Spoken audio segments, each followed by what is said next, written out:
Around Dodge City and in the territory on West, there's just one way to handle the killers and the spoilers, and that's with a U.S. Marshal and the smell of Gunsmoke.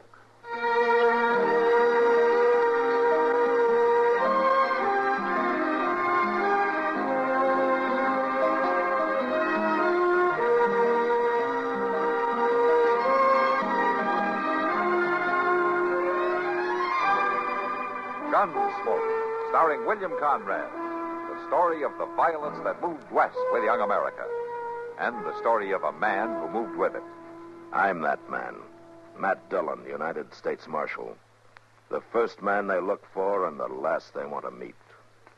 It's a chancy job, and it makes a man watchful. And a little lonely.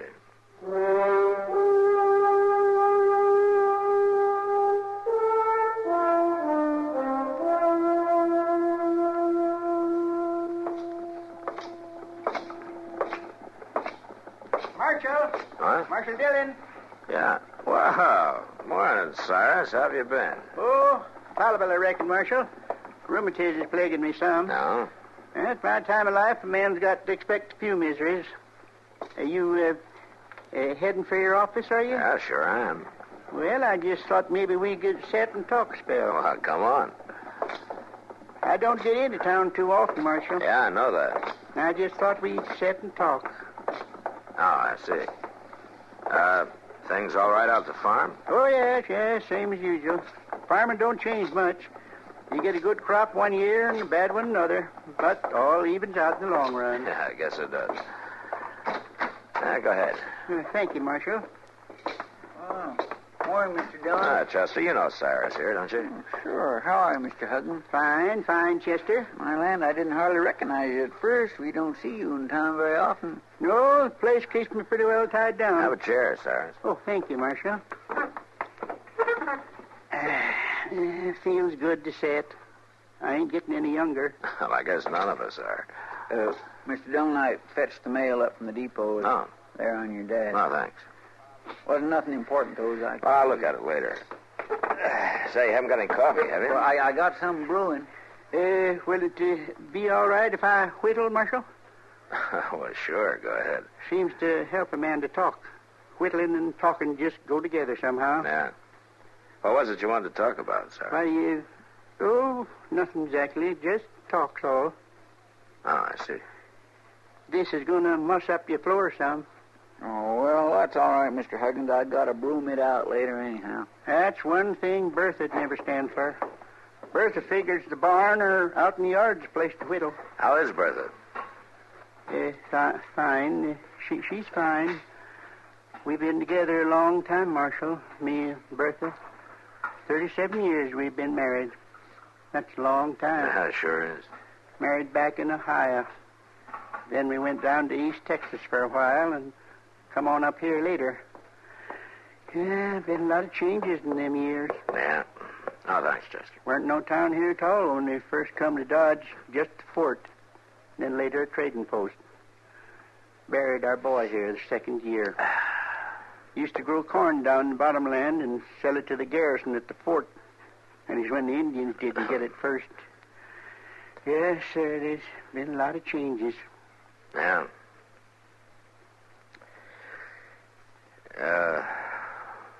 Cyrus, you didn't come clear into town just to sit and talk about the old days, did you? Why, I don't know what you mean, Marshal. Oh, I think you do. 37 years we've been together. Through better and worse. Finest woman that ever lived. Marshal, she left me. See what? Bertha, she's run off. Disappeared. Without so much as to buy your leave. Cyrus, that doesn't sound like Bertha. Yeah, she did. Woke up one morning and she wasn't there. I kept figuring she'd come back, but she... Well, maybe she's visiting one of the neighbors. No, they all been by.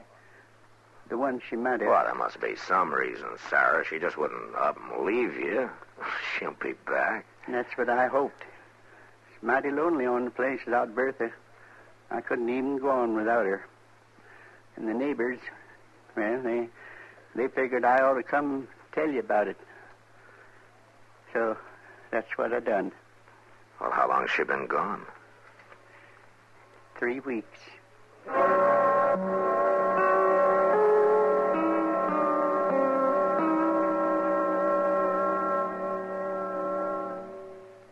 Now, just listen a minute, if you will.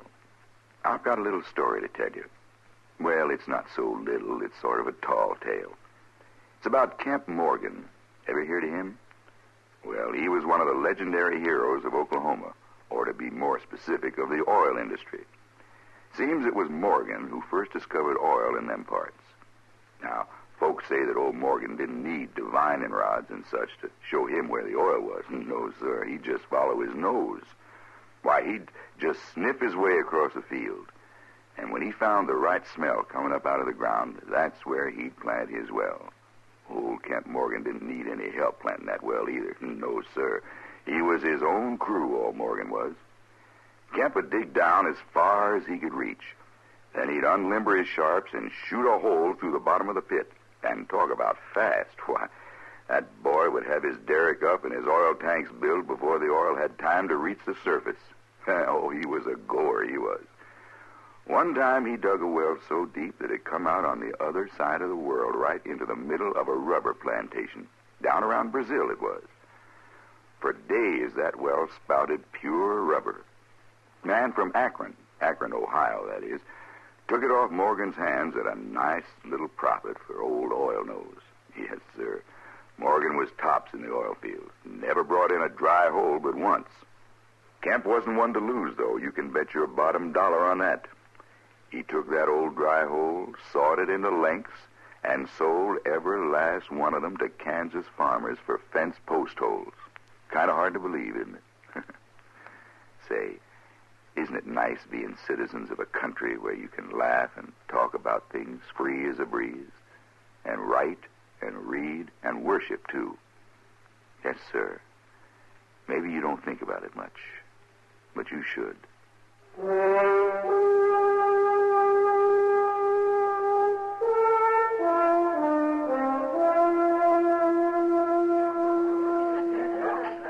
Now, just take it easy, mister.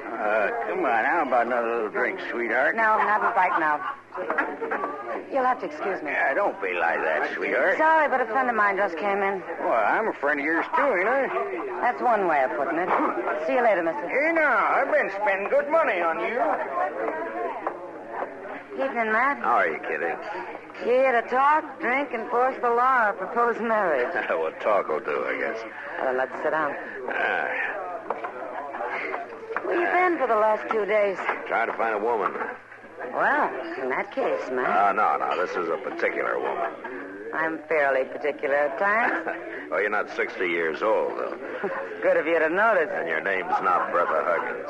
Oh, yeah, of course. I heard she'd disappeared. Yeah, disappeared's right. Chester and I have checked every possible way of leaving Dodge City, and as far as we can find out, she's still got to be here somewhere. But where? Yeah, we even followed up the chance that she might have hired a wagon or a buggy. Maybe horseback. No, she's 60 years old, Kitty. And she's in bad health, too. Well, doesn't her husband... What's his name? Cyrus? Doesn't he know anything about her? No, just that he woke up one morning and she was gone. That was over 3 weeks ago. Nobody's seen her since. It's strange. Matt, you don't suppose Cyrus might have... Well... Oh, no, there's no reason to think anything like that. No, I guess not. I imagine he's pretty broke up over it. He sure acts like it. You know, Kitty, he seems 10 years older all of a sudden. He talks vague, half balmy. By golly. A man steps out just long enough to deliver a baby, and he finds somebody trying to steal his girl. Hello, Doc. He's not trying, Doc. More's the pity. Oh, and you're not my girl, Kitty. More's the pity. Oh, why haven't you ever asked me? Oh, you mind if I sit down here, man? Yeah. Seems to me you're already sitting, Doc. Yeah, Well, Kitty, the last thing in the world you need is a broken-down old cow-town sawbones. What do I need, Doc? Well, not me. Oh, and not this hard-headed, battered-up excuse for a lawman, either. Well, I thought he was in pretty fair shape. Oh, pretty close. He's got so many bullets in him. If you drop him in the water, he'd sink like a rock. You don't say. Sure, he'd say anything to keep from buying a beer. Well, now, I just can't out it, Matt. Not the way you've been letting my patients disappear on me. Oh, you mean Bertha Huggins?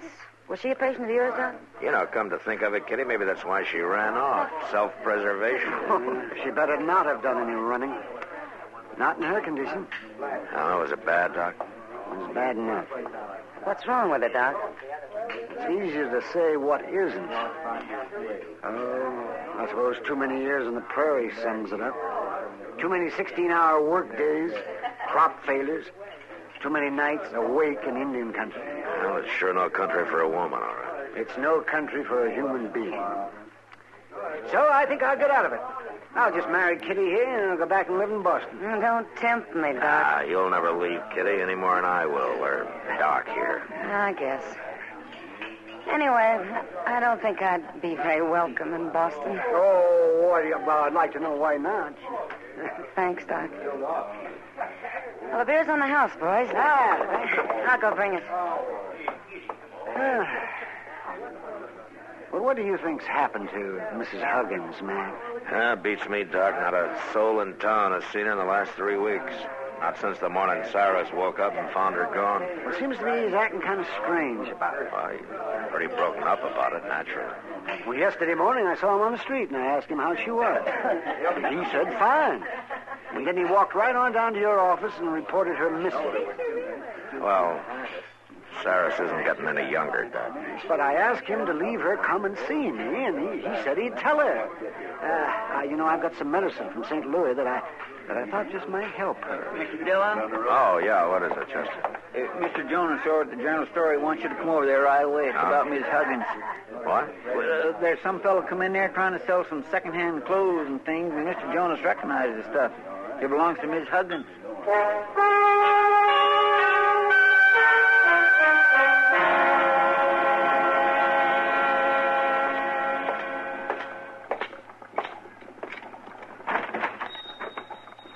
Oh, good evening, Marshal. Right glad to see you. I am for a fact. Is that him, Mr. Jonas? Yeah, standing there by the stove. He's getting restless, too. Had a hard time keeping him here. I don't see what he's up to. Careful, Marshal. He's wearing a gun under his coat. So am I. Evening, stranger. Howdy. You're new in town, aren't you? Just going through. Now, when'd you get here? I ain't sure that's any of your business, mister. I'm Matt Dillon. I'm a U.S. Marshal. That make you any more sure? I didn't know you was a lawman. When did you hit Dodge? Just today. You got no reason to jump me. I haven't yet. What's your name? Hody Peel. Look, I ain't done nothing. And you got nothing to worry about. Just stand still, buddy. Yeah. What'd you take my gun for? Might save us both a little trouble. I ain't gonna stand for this, Marshal. I'm a law-abiding citizen with a wife and a family. No? Where are they? We've been camping about 5 miles up the river.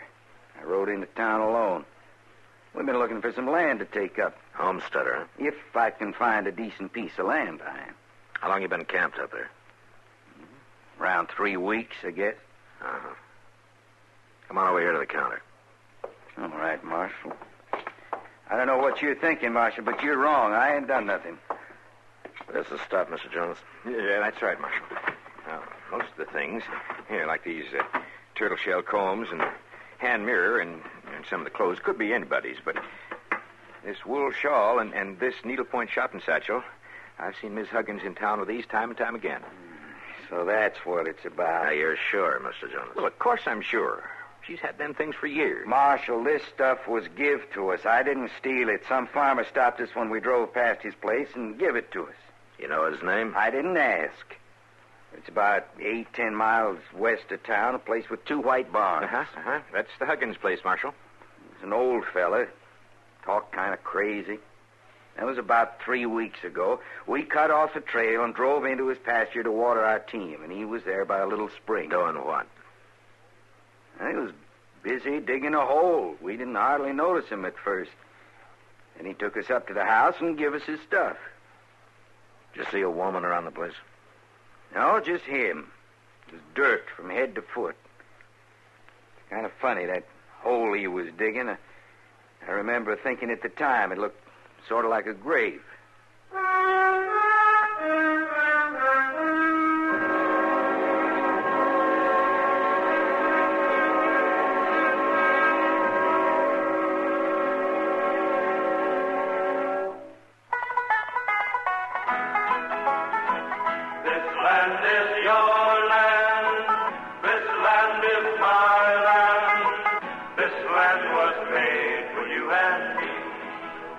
An apple a day keeps the doctor away, and it keeps Washington's economy healthy, too.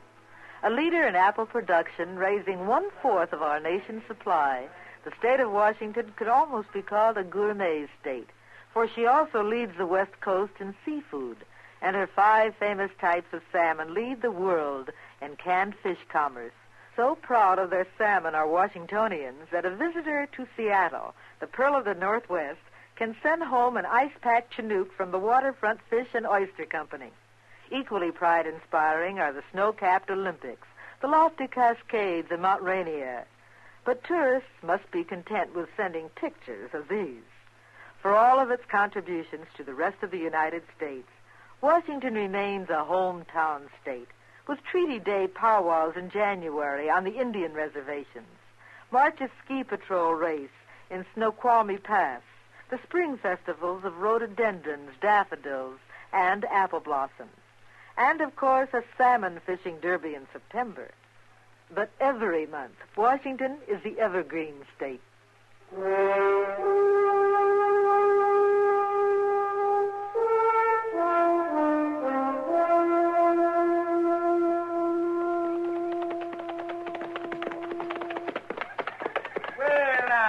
This is quite a surprise, Marshal. Morning, Cyrus. Hi, Mr. Huggins. Oh, can't complain. Come on, get out of them saddles now and rest yourselves. Mighty good to see you. Oh, thanks. Come on up to the house and I'll have Bertha fix you some coffee. What? You'll have Bertha fix coffee? Sure will. Well, she'd be awful upset if she knowed you stopped by and I didn't even bring you up to the house. Well, but your wife's gone, Mr. Huggins. Gone? Well, that's what you told me a couple of days ago. Oh, you must be mistaken, Marshal. Well, you came to my office, Cyrus, and you told me that she was missing, that she'd run off. Why, Bertha wouldn't do a thing like that. We've been together 37 years. Well, then she's here. She's up at the house. No, she's not. But you just said for us to... Chester. She went to visit her sister in San Antone. Oh, I see. I forgot about it. It just slipped my mind for a minute. Cyrus, you got a spring over there in the pasture. I'd like to take a look at it. Well, it's just a spring, Marshal. You mind walking over with us? No, I don't mind. By golly, it's funny about me forgetting Bertha went to visit her sister. Yeah. And you say I come into town a few days ago and told you she'd run off? That's right. By golly, looks like my memory's starting to go on me. Maybe. Funny thing. When it's something that happened way back, I can remember it fine. Like Bertha and me was talking the other day about when we first got married. Remembered it just like it was yesterday. And that was 37 years ago. It's funny. Yeah. Things the last 3 weeks, though, they're kind of clouded over for some reason. When did your wife leave, Cyrus, to go visit her sister? About 3 weeks ago.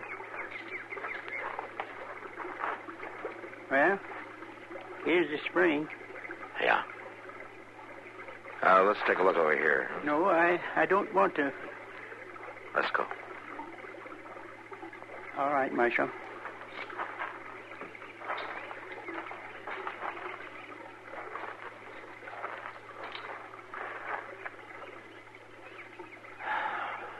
Did you dig this grave, Cyrus?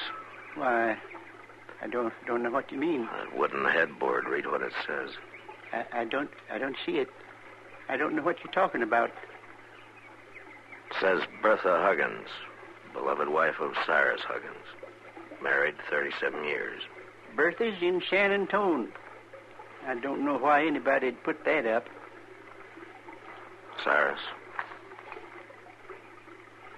you can't go on living on a dream. You better tell me about it, huh? Cyrus? Well, it was in the night it happened. She was feeling poorly for weeks. And that morning when I woke up, she was already gone. Laying there, cold. I pretty near went out of my mind, Marshal. So you buried her. You gave away her clothes and things, huh? I started pretending, I guess, like she went off someplace and was coming back. Pretty soon I started believing it. I had to believe it. I couldn't even think of going about without her. I just couldn't face it. But at the same time, I knew, of course, in a way that she... Marshal? Yeah? Marshal, she's dead. She's really dead. And that's the truth.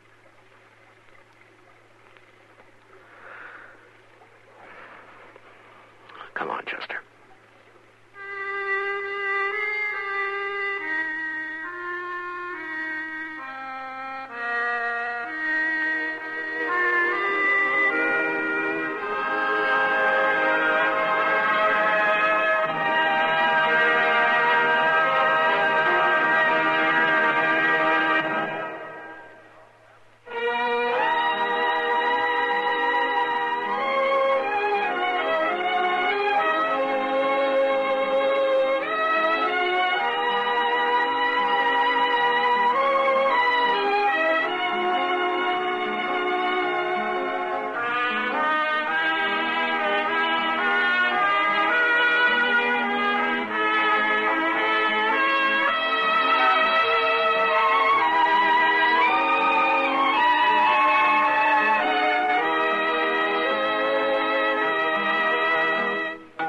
Gunsmoke, produced and directed by Norman Macdonnell, stars William Conrad as Matt Dillon, U.S. Marshal. The script was specially written for Gunsmoke by Les Crutchfield, with editorial supervision by John Meston. The music was composed and conducted by Rex Corey. Sound patterns were by Ray Kemper and Bill James. Featured in the cast were Parley Bear as Chester, Howard McNear as Doc, and Georgia Ellis as Kitty. George Walsh speaking. Join us again next week for another specially transcribed story on Gunsmoke. This is the United States Armed Forces Radio and Television Service.